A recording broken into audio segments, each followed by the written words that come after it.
Nia Johnson stared out of the cracked window of her mother's old Honda as it sputtered into the drop-off lane of Northgate High School.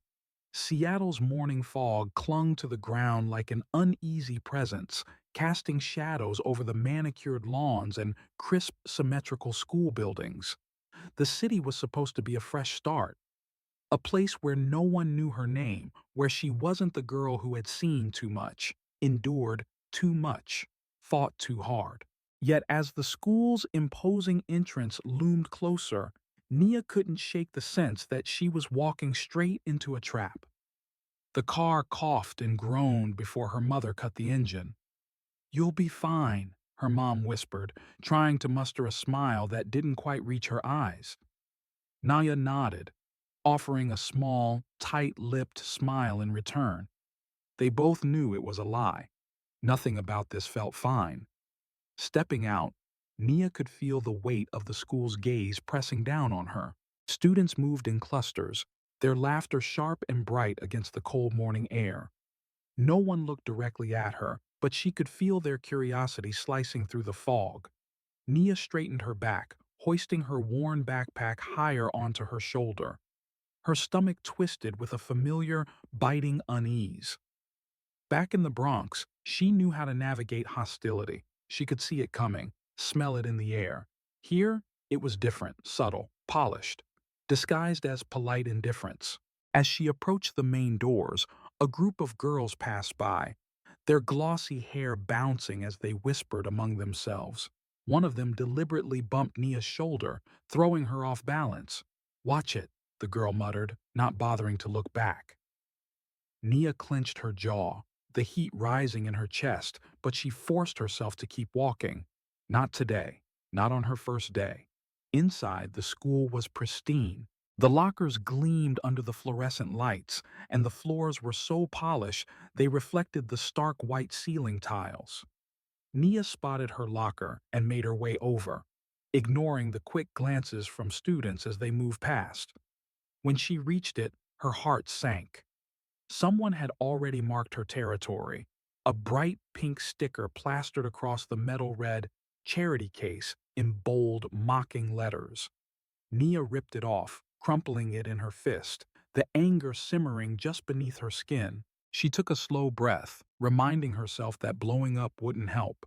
She hadn't even made it through first period yet. As she shoved her belongings into the locker, she couldn't help but wonder how they'd found out about her background so quickly. Seattle wasn't supposed to be like this. Her first class was English with Mr. Conway, a soft-spoken man with wire-rimmed glasses and a habit of wringing his hands as he spoke. Nia slipped into a seat at the back, keeping her head down. She could feel the eyes on her, like pinpricks on her skin. A group of boys by the window were whispering, glancing at her every few seconds. One of them, a blond boy with an arrogant smirk, kept staring, his blue eyes narrowing in amusement. His friend, a lanky kid with a baseball cap, whispered something that made the blonde laugh. Nia pretended to focus on her notebook, sketching rough lines to keep her hands busy. She knew their type, the self-assured boys who never face consequences. Back in New York, she'd seen how they could ruin lives without lifting a finger. Here, they just looked a little cleaner, a little more refined, but no less dangerous. When the bell rang, Nia slipped out of class as quickly as possible, weaving through the crowded hallway. She wasn't ready for lunch, but her stomach growled, reminding her that she hadn't eaten much that morning. The cafeteria was a sprawling, chaotic space where the social hierarchy was painfully clear. The blond boy from English sat at the center of a group, his presence loud without him having to say much. As Naya approached an empty table near the corner, he caught sight of her and raised an eyebrow. He pushed his chair back and sauntered over, his tray balanced in one hand. "Hey," he said, his tone casual but laced with something sharp. "New girl, right?" Naya didn't respond, just gave a quick nod. He leaned closer, enough that she could smell his expensive cologne. "You lost or something?" His voice was loud enough that his friends snickered behind him. "Just eating," Naya replied. forcing her tone to stay neutral. The boy's smirk widened. You know, if you're looking for charity, we don't really do that here. A laugh broke out from his group, and Nia felt her cheeks flush. She forced her gaze down, focusing on the sandwich she could barely bring herself to touch. Another boy, the one with the baseball cap, chimed in. Maybe she doesn't speak English. You know, Bronx and all. More laughter. Nia felt the familiar burn of humiliation in her chest, but she kept her head down. She wouldn't give them the satisfaction of seeing her react. The blonde leaned even closer, his voice dropping to a whisper meant just for her. Don't think just because you came from some ghetto that you're special here. You're just another nobody. Nia's fists clenched under the table. She wanted to say something, anything, but her voice seemed stuck in her throat. When the boys finally moved on, still chuckling, she exhaled slowly, willing her pulse to steady. This was supposed to be a fresh start, a place where she could blend in and stay out of trouble. But as she sat there, her food untouched, Nia knew one thing for certain. She wasn't about to let them break her, not this time. Nia Johnson couldn't sleep that night. The silence of their small apartment in Seattle felt thicker, more suffocating than the chaotic noise of the Bronx. She lay in bed, staring at the cracked ceiling, replaying the day in her mind. The humiliation at school, the way Logan Miller leaned in too close, his words laced with venom and superiority. The way his friends laughed like it was the funniest thing they had seen. Her jaw still ached from clenching it, holding back the retort that burned on her tongue. In the kitchen, her mom's faint coughing broke through the quiet. Nia knew she should get up, offer to help, but her limbs felt heavy, pinned down by a mix of exhaustion and frustration. Since they moved here, her mom had been trying to keep a brave face, acting like this was the opportunity of a lifetime. A new city, a new school, a new beginning. Nia wished she could share that hope. Instead, she felt like she was drowning in it. She rolled over, trying to force sleep, but the images wouldn't leave her mind. Logan's smirk, Tyler's taunts, the way the other students looked at her as if she were some rare animal on display. Back in the Bronx, she knew how to deal with this. One sharp word, a glare, and most people backed off. But here, it was different. The bullying was quieter, more insidious. They didn't push or hit. Instead, they eroded her confidence piece by piece, day by day. When morning came, Nia dragged herself out of bed, moving on autopilot as she got dressed. She opted for her favorite hoodie, the one that smelled faintly of laundry detergent and home. It was comforting, a small shield against the world outside. As they drove to school, her mom glanced at her from the driver's seat. "You okay, baby?" she asked, her voice strained but gentle. "I'm fine," Nia mumbled, staring out the window. Her mom didn't press, just gave a small nod. Nia appreciated that. Some things were too raw to talk about. At school, the day blurred past in snippets of monotony and anxiety. She moved through the hallways like a ghost, careful to avoid eye contact, hoping to remain invisible. During lunch, she chose a spot by the far window, where the sunlight barely reached. She picked at her food, stomach too tight to eat. Across the room, Logan and his group laughed loudly, drawing attention without even trying. Coach Ramirez caught her after gym class, his gaze steady.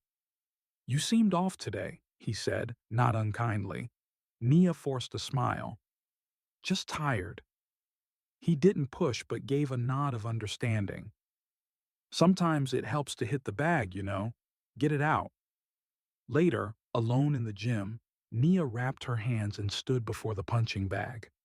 She threw a few weak jabs, but her heart wasn't in it. All she could think about was how trapped she felt, how unfair it was that moving here was supposed to make things better.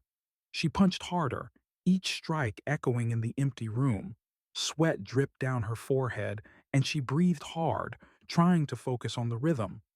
Right, left, jab, repeat. But it wasn't enough. She couldn't punch away the feeling of helplessness. Coach Ramirez's words echoed in her head. Channel that fire without letting it burn you. But how? How could she channel the anger when it threatened to consume her completely? When every day felt like a test of endurance, and failing meant giving up more of herself?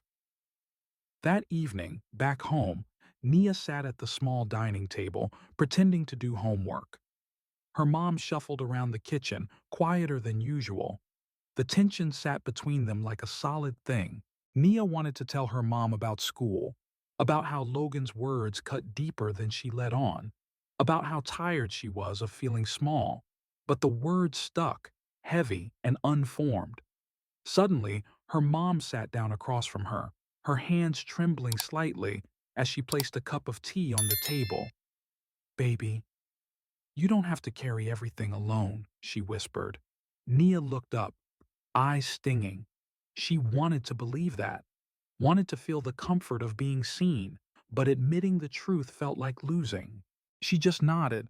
Her mom didn't push, just reached out and squeezed her hand. In bed that night, Nia whispered into the darkness, barely loud enough for herself to hear, I'm stronger than this. Saying it didn't make it true, but it felt like a promise, one she wasn't ready to break. Nia Johnson felt the tension in the air the moment she stepped into the art classroom. It was one of those late afternoons when the sky outside was painted in murky shades of gray, casting long shadows on the polished floors. She walked to her usual seat in the back, setting her sketchbook down with deliberate care. Her movements were quiet, calculated, but her mind was a storm. She tried to focus on the task at hand, a still life drawing. The assignment was simple enough, yet her hands felt clumsy, uncooperative.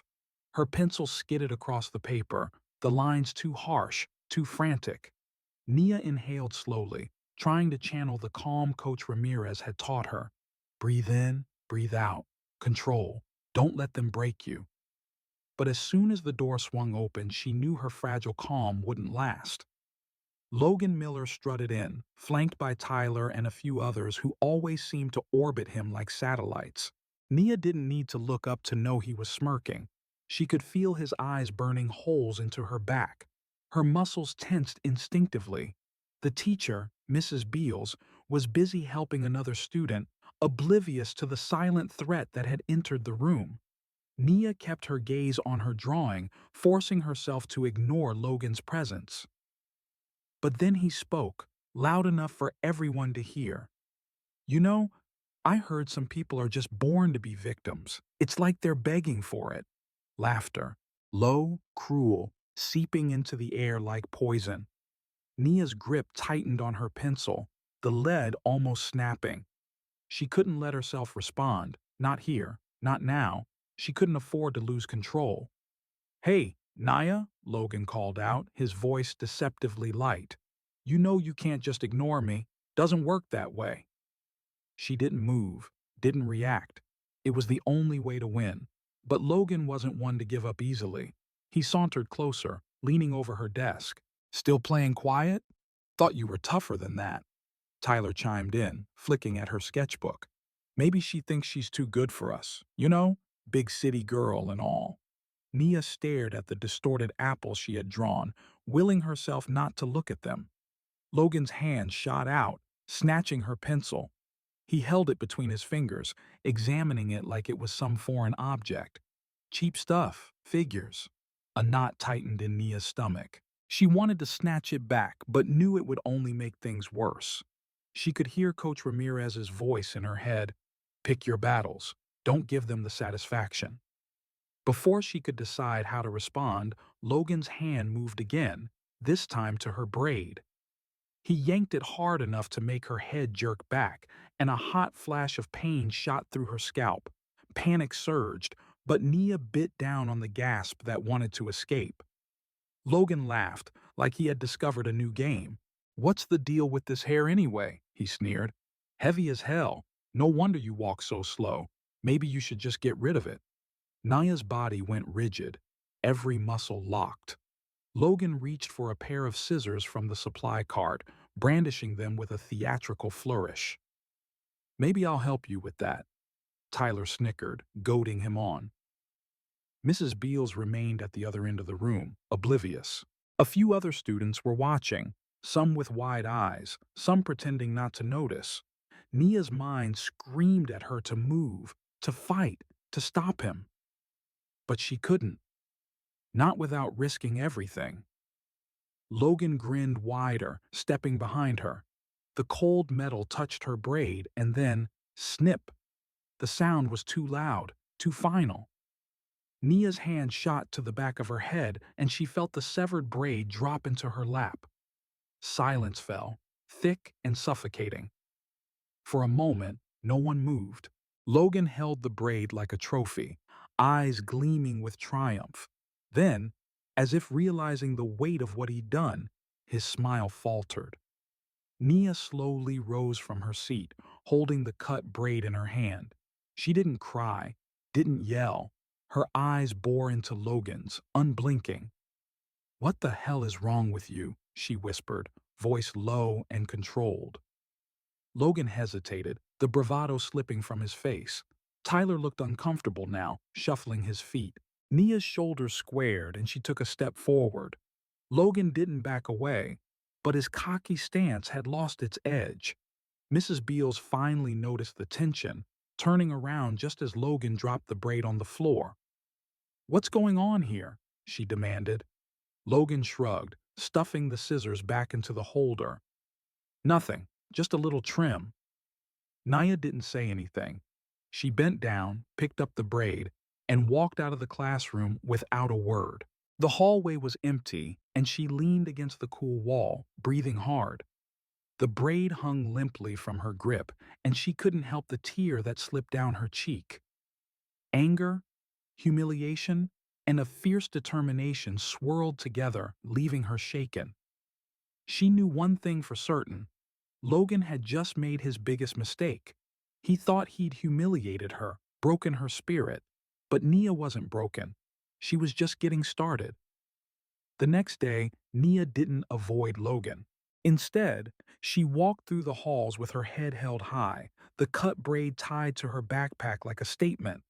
Some students whispered, others pointed, but no one dared confront her directly.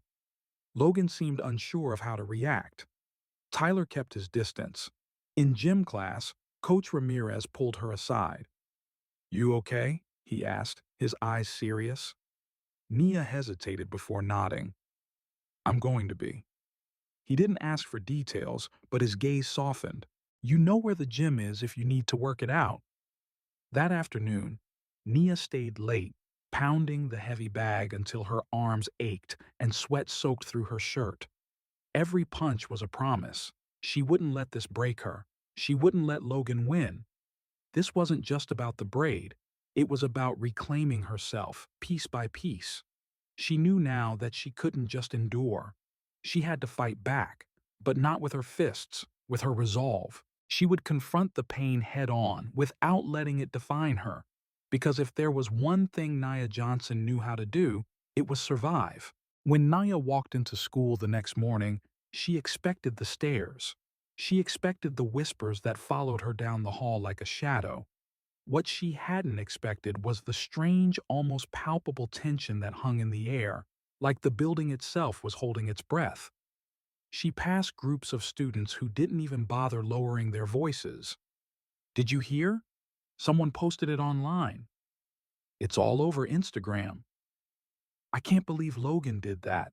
Nia didn't stop to listen, but a flicker of curiosity pushed past her fatigue. She ducked into the bathroom and pulled out her phone.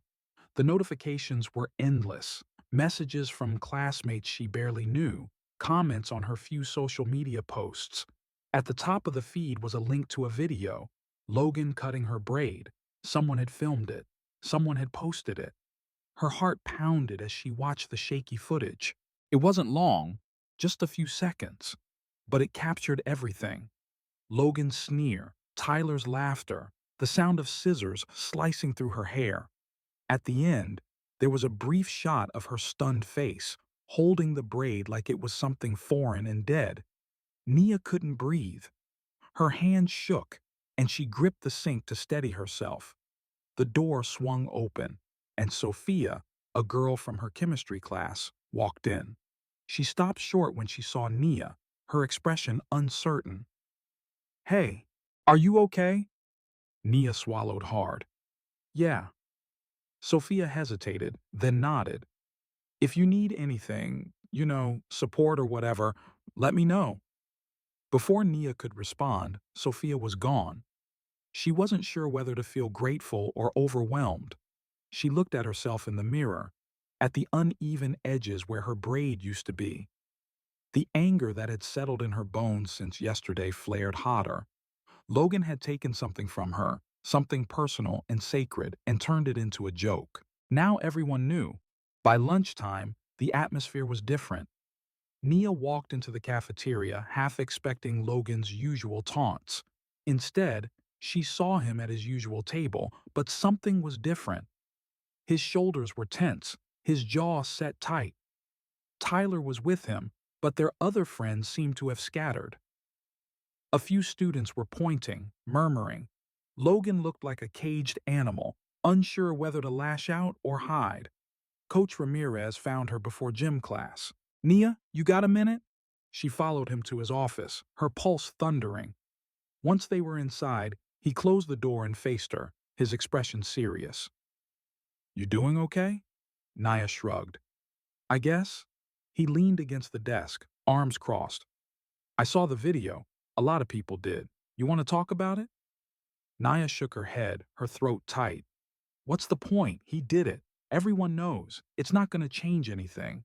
Coach Ramirez's gaze softened. "Sometimes it's not about changing what happened. It's about making sure it doesn't happen again." Nia looked away, embarrassed by the sting of tears. "I don't know what to do." Sometimes standing up doesn't mean throwing punches. Sometimes it just means telling the truth. You deserve to be heard. That afternoon, Principal Hughes called her to his office. Nia half expected a lecture on fighting or disrupting the school environment. Instead, he handed her a printout, a formal statement from the school addressing the incident. "We've reviewed the video," he said. "We're not ignoring this." Nia skimmed the paper, her heart racing. Disciplinary action, investigation, support for students affected. It didn't feel real. "So, you're not just going to brush it off?" "No," Hughes said firmly. "This time, we're not. I spoke to Logan and Tyler's parents. They'll be facing consequences. But I wanted to make sure you're okay. This shouldn't have happened." Nia nodded slowly. It was the first time an adult at Northgate had acknowledged the harm done to her without making excuses. A tiny knot of tension loosened in her chest. The next day, a group of students organized a small protest outside the school. They held signs with messages like, "Respect our space," and "No tolerance for bullying." Nia didn't join them. She didn't feel like she belonged in the center of that attention, but seeing them there brought a sense of quiet validation. Maybe she wasn't as alone as she thought. Lena Mercer, a local journalist, reached out asking to interview Nia. At first, Nia was hesitant. Talking to the press felt too public, too vulnerable. But Lena's calm, understanding tone won her over. The interview was simple, just the two of them in the school media room. Lena asked questions about what happened, how it made Nia feel, and what she hoped would change. Nia didn't mince words. "I want them to know it wasn't just about hair. It was about control, about making me feel small. I'm not looking for revenge.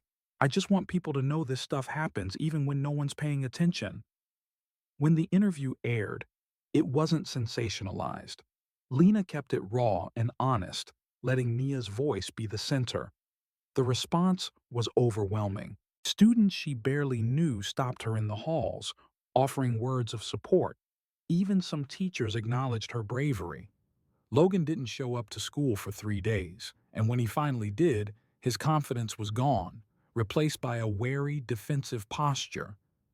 Principal Hughes approached her one afternoon. "The district is investigating how complaints were handled. This isn't over, but I want you to know, you did good." For the first time since the incident, Nia felt a sliver of hope. She wasn't just a victim anymore. She was part of something bigger, something that might finally change how things were done at Northgate. And even though it didn't erase the hurt, it felt like a step toward justice. The days that followed the interview were quieter than Nia expected. It was as if the entire school had paused to rethink its stance on her, on Logan, and on the silent acceptance of bullying that had pervaded the hallways for too long. Nia walked through the corridors without shrinking, without folding into herself, and for the first time, she didn't feel invisible. A few students nodded at her. Some even offered soft words of encouragement. Others still looked away, unsure of where they stood now that the narrative had changed. But Nia didn't focus on them. She couldn't afford to.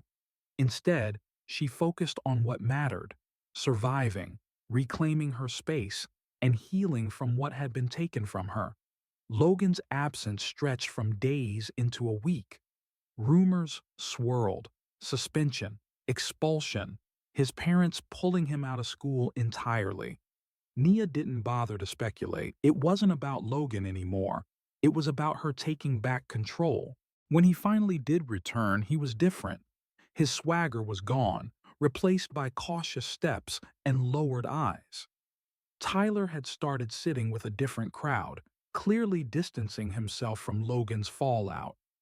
Principal Hughes caught up with Nia in the hallway one afternoon, his face calm but thoughtful. The district decided to bring in an external investigator. They're looking into the complaints, yours and others. You did good, Nia. Nia nodded, her grip tightening around her backpack strap. It doesn't feel over. He gave her a soft smile. It's not, but it's starting to change. Nia knew that change wouldn't come easily or quickly. Still, it was something, a spark where before there had been only darkness. The school started posting updates about their new anti-bullying initiatives. Staff were being trained on intervention and support strategies. A few teachers approached Nia to apologize, not just for the incident, but for not noticing sooner, for not being there when it counted. One morning, Nia walked into the gym and found Coach Ramirez setting up for boxing practice. He looked up, nodded at her. Heard about the changes coming. You did that. Nia smiled faintly. It wasn't just me. He tossed her a pair of gloves. You know, fighting back doesn't always mean hitting. Sometimes it just means not giving up. She worked the bag with renewed energy, each punch steady, controlled. She wasn't just fighting against Logan anymore. She was fighting for herself, for every student who had been made to feel less. When the bell rang, Coach patted her shoulder. Proud of you, kid. You didn't just take a hit, you made them see it. Nia carried that strength with her as the weeks passed. The school still wasn't perfect, but there was a shift in how people treated her. She noticed that some of the quieter students had started to speak up, sharing their own stories, organizing support groups. Nia joined one of them, not as a leader, but as a listener. The discussions were raw and honest, and for the first time, Nia didn't feel like she was drowning alone. At home, her mom seemed more at ease. One evening, as they sat in the living room, her mom handed her a small wrapped package. Inside was a delicate hair clip, decorated with tiny silver leaves. For your hair, her mom said softly. I know it's different now. Thought this might make it feel more like yours again. Nia held the clip in her hand, her eyes stinging. Thanks, Mom. Her mom reached over, brushing a hand over Nia's hair. I'm proud of you, baby. You didn't let them take your spirit. That night, Nia stared at the clip on her nightstand, turning it over in her fingers. It wasn't just an accessory. It was a reminder that no matter how much they tried to take from her, she would always have something they couldn't touch: her strength. The next morning, she put the clip in her hair, fastening it just above her ear. It wasn't about hiding the cut. It was about showing that she didn't need to. She walked into school feeling lighter, like a weight had been lifted. When Logan finally approached her in the hallway, he looked nothing like the boy who had once terrorized her. His face was pale, his hands shoved deep into his pockets. Hey, he mumbled, eyes fixed on the floor. Nia didn't say anything, just waited. I, I didn't think it would go that far, he muttered. Didn't think it would hurt like that. Nia's jaw tightened. You didn't think at all. You just wanted to feel powerful. You didn't care who you hurt.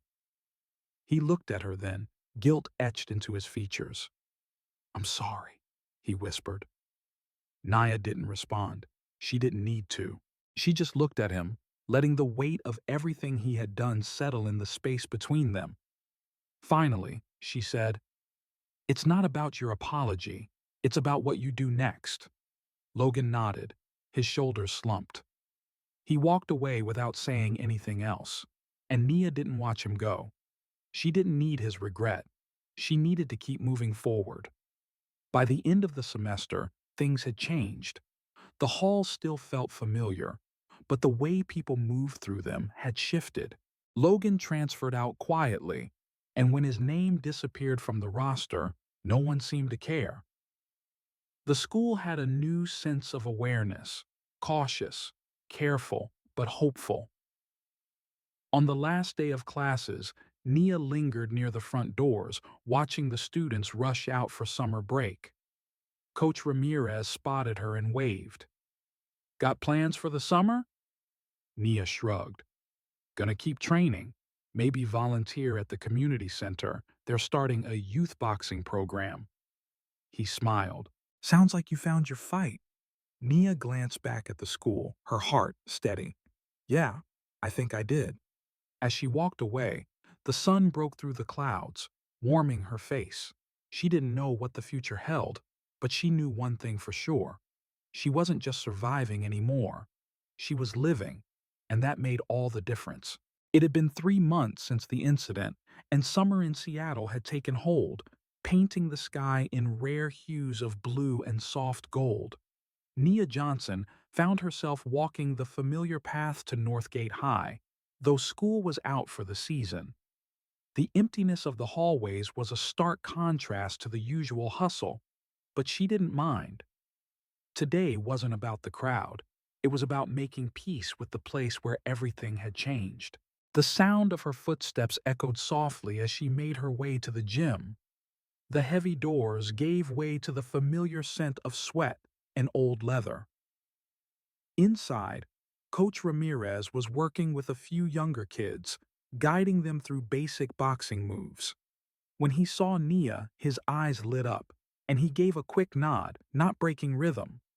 She waited at the side, watching the way he encouraged the boys, correcting their stances with a light touch on the shoulder or a quick word. When the lesson wrapped up, Coach walked over, wiping sweat from his brow. Didn't expect to see you here today, he said. Nia shrugged, a soft smile tugging at her lips.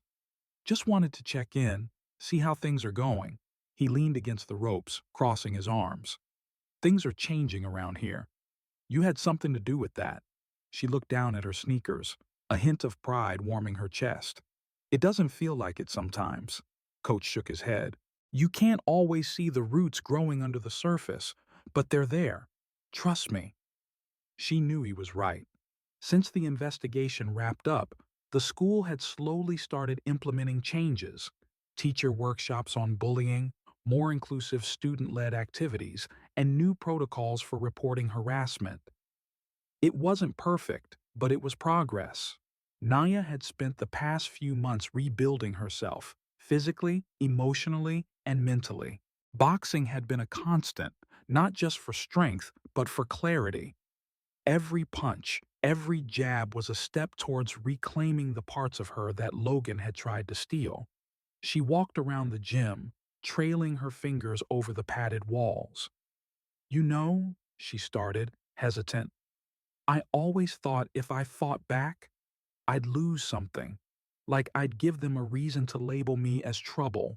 Coach nodded, understanding without needing an explanation. Sometimes fighting back doesn't mean swinging fists. Sometimes it just means refusing to stay down. Nia thought about the way Logan had tried to approach her on his last day, mumbling a broken apology that didn't carry the weight of his actions. She hadn't needed his words to move on. She needed to move forward on her own terms, and she had. You ever think about teaching? Coach asked suddenly, pulling her from her thoughts. She raised an eyebrow. Me? Yeah, he replied. You've got a way of getting through to people, a way of making them see past the noise. I could use an assistant when school starts again. The offer took her by surprise. She hadn't thought about her influence that way. I, I don't know. Coach gave a light chuckle. Think about it. You've been through hell, and you came out stronger. Sometimes showing that to someone else is more powerful than anything I could teach. Naya considered it, and for the first time in a while, she felt the stirrings of excitement. She wasn't just surviving anymore, she was shaping the story around her. Before she left the gym, Coach called after her. You did good, Nia.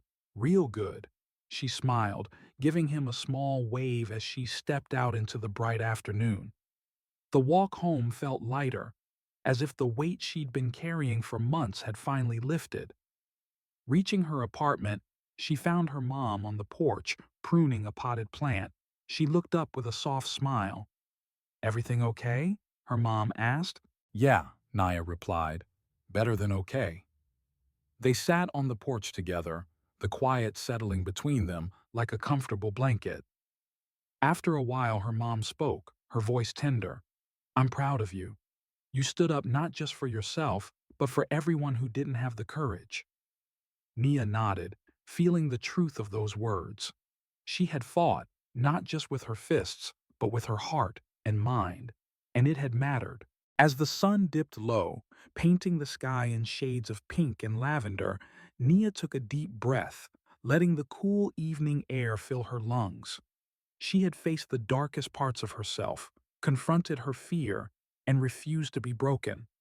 And now, in the quiet aftermath, she knew that her story wasn't just one of survival, it was a testament to finding strength in vulnerability, power in truth, and courage in the face of unimaginable hurt. Nia wasn't just the girl who fought back.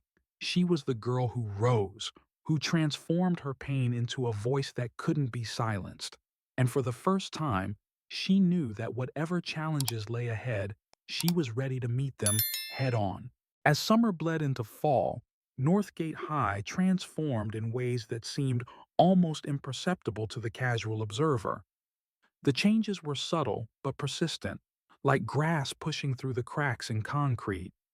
For Nia Johnson, the return to school after the break felt like stepping into a new version of a familiar space. The energy was different, less tense, more watchful. It wasn't just her story anymore. It had become the school story. One of the first changes she noticed was how students spoke to one another. It wasn't always kind or considerate, but it was less cruel, less casual in its dismissal of someone's pain. Nia knew that kind of change didn't come from just policy or rules. It came from the collective realization that silence had consequences, that looking away wasn't neutral, it was harmful. Coach Ramirez had kept his word too. The gym was now a safe space where students could train not just their bodies but their minds. He started a mentorship program, pairing younger students with older ones, focusing on resilience, communication, and conflict resolution. Nia volunteered to help with the program, surprised at how quickly other students signed up, not just the quiet ones, but some of the more vocal, confident kids who never seemed to need guidance. One evening, as she helped a freshman adjust her boxing stance, Nia caught a glimpse of herself in the mirror, steady, strong, and in control. The person looking back wasn't the same girl who had walked into school on that first daunting day. She had fought to reclaim herself and in doing so had discovered a strength that went beyond physical endurance. But the changes weren't always easy. One afternoon, during a group session in the gym, a boy named Derek, usually quiet and reserved, broke down. He had been dealing with bullying from a group of seniors who thought his love for poetry made him weak. As he spoke, his voice shaking, Naya listened intently, offering him a space to feel heard. When he finished, one of the other boys, Tyler, hesitantly raised his hand.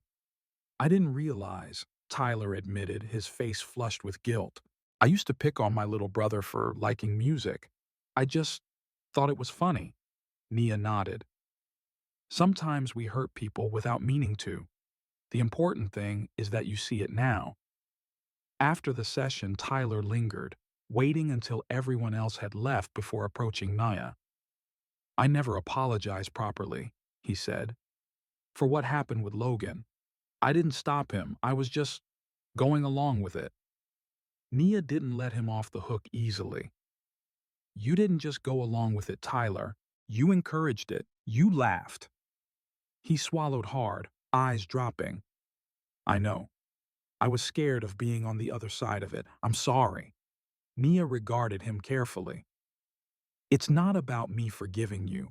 It's about you figuring out why you let that happen. You need to be better, not just feel bad. Tyler nodded slowly, the weight of her words settling into his shoulders. I will. Outside the gym, the autumn wind carried the scent of leaves and rain. Nia found herself thinking about how far she had come, how far the school had come. It wasn't perfect, nothing ever would be, but it was progress. She knew better than to think one person could change everything, but maybe, just maybe, one voice could inspire others to speak up. One afternoon, Principal Hughes called a school assembly. He stood at the front, calm and deliberate as always. We've come a long way, he began. But there's more to do. Real change doesn't come from just talking about it once. It comes from choosing to do better every day. He gestured for Nia to join him on stage. The murmurs in the crowd quieted as she took the microphone, her heartbeat steady. A few months ago, I didn't think my voice mattered. I thought that keeping quiet was safer, that ignoring hurt would make it go away. I was wrong. Speaking up didn't make me weak. It made me stronger, and it made this place stronger, too. There was a ripple of applause, hesitant at first, then growing stronger. Nia glanced at Hughes, who gave her an encouraging nod.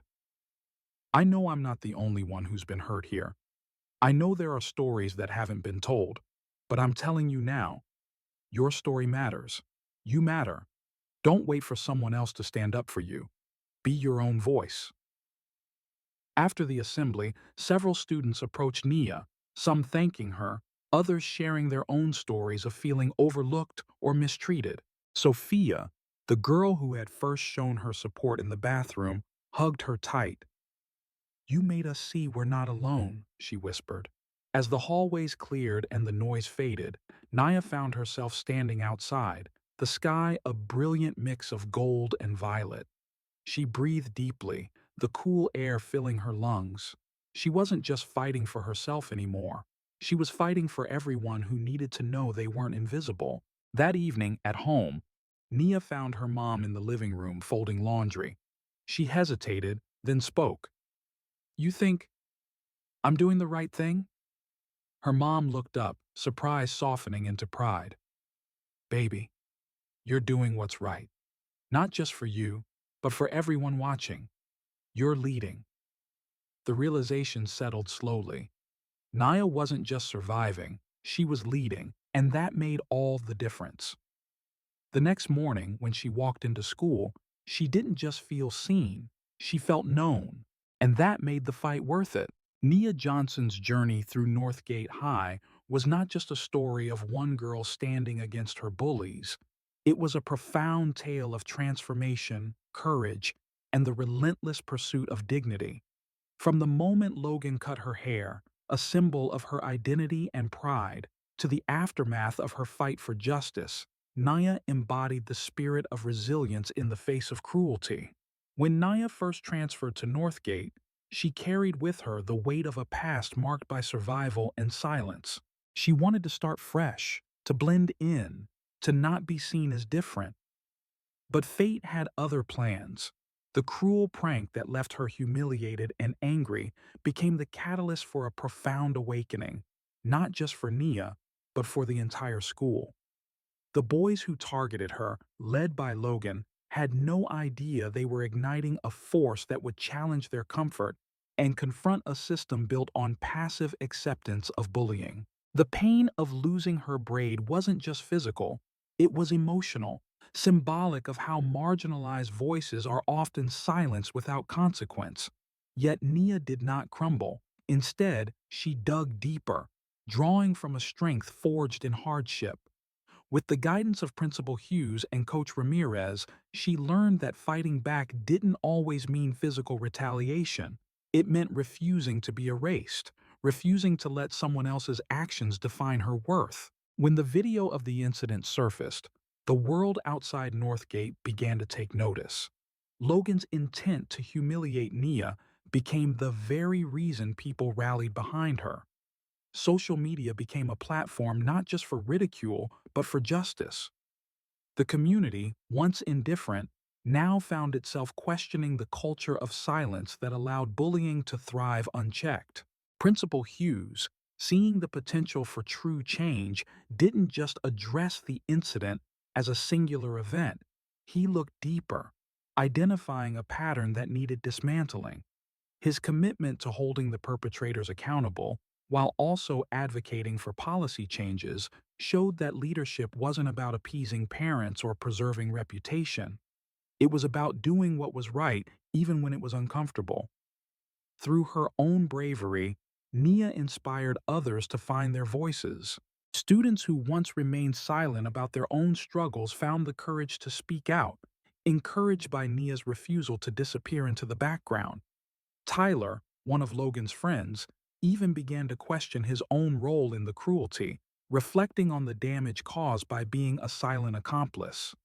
Nia's decision to take up Coach Ramirez's offer to mentor younger students marked a turning point. She wasn't just surviving anymore, she was leading. The gym became more than just a place to train. It became a sanctuary where students learned to channel their frustration and pain into strength and purpose. The mentorship program became a symbol of unity, of rebuilding trust and fostering resilience. As time passed, Northgate High itself began to change. The atmosphere was no longer filled with whispered judgments and unchecked arrogance. Instead, there was a newfound sense of accountability. The school's commitment to anti-bullying initiatives, led in part by Nia's efforts, ensured that no one else would have to endure the same pain in silence. Reflecting on her journey, Nia knew that change wasn't about a single victory or a public statement. It was about consistency, about showing up for herself and for others every day. Her fight wasn't just against Logan or Tyler, it was against a culture that made it okay to turn a blind eye. Her victory lay not in punishment, but in creating an environment where bullying could no longer hide. The most profound lesson Nia learned was that resilience is not about never being hurt. It's about refusing to let that hurt consume you. She learned that vulnerability does not equate to weakness, and that real strength is found in standing up even when fear is louder than courage. Nia taught herself and others that reclaiming power starts with acknowledging pain and choosing to rise above it. The story of Nia Johnson is a reminder that bullying doesn't end when the hurt stops. It ends when accountability takes its place. It teaches us that silence in the face of injustice is its own form of complicity. Nia's resilience became a force that transformed not only her own life, but the lives of those around her. For anyone facing similar battles, Nia's story is a call to action. Speak up, even when your voice shakes. Find allies in unexpected places. Don't be afraid to turn pain into purpose. Whether it's at school, at work, or in your community, your story has power. Use it to break the cycle, to bring light to places where darkness has thrived. And remember, standing alone might be hard, but standing together makes it possible.